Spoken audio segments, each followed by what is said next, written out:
Hello and welcome to Update 3 on Tropical Storm Nivar, located in the Bay of Bengal within the Indian Ocean. It's at 10.2 degrees north, 82.1 degrees east as of 9 a.m. Indian Standard Time this November the 25th.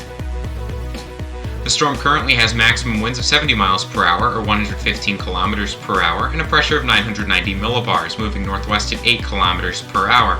It's a stage 4 on the CDPS scale, meaning extensive damage is possible, and that's going to be the stage that this is at when it does make landfall.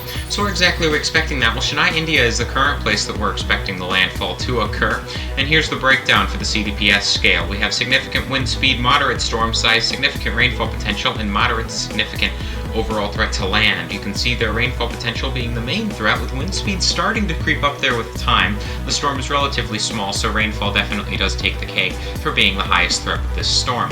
The stage 4 means extensive damage is possible for areas closest to the landfall area, especially those that are going to be within that radius of maximum winds, although areas around there could still experience quite a bit of damage, especially considering how much rain is expected to fall. We'll be getting into that later in the update.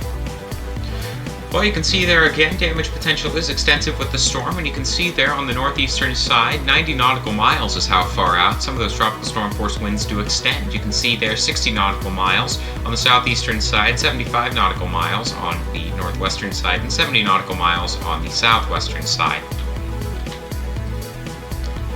The storm is currently 143 miles away from Chennai, from Bengaluru, we're about 319 miles away, from Colombo, 403 miles away, and from Mumbai, you can see there, we're about 768 miles away. You can see their cyclone warnings are in effect and issued by the Indian Meteorological Department. Stay tuned to the Indian Meteorological Department for more updates, as they will be updating these warnings with time, I would assume.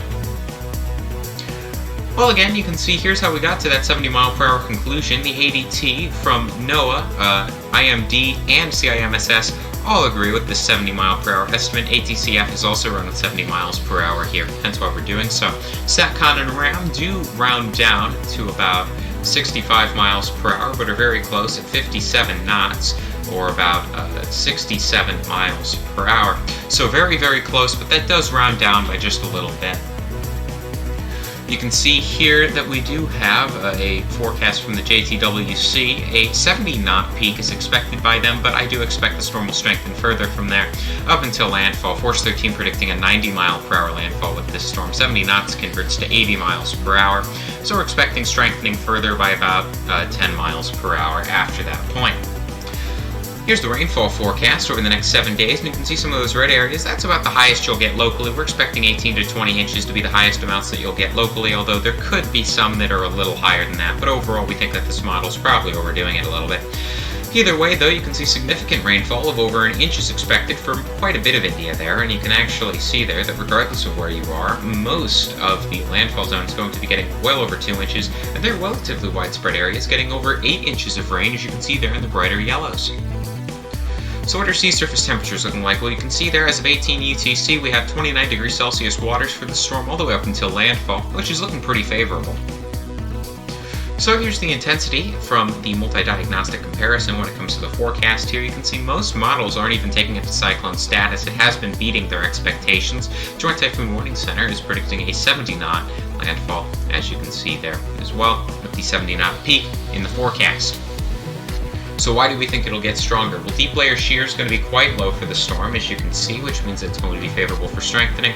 Sea surface temperatures will remain around 28 to 29 degrees Celsius, and mid-level relative humidity will be remaining above 60%. So fairly favorable conditions for strengthening regardless of which model you go with here.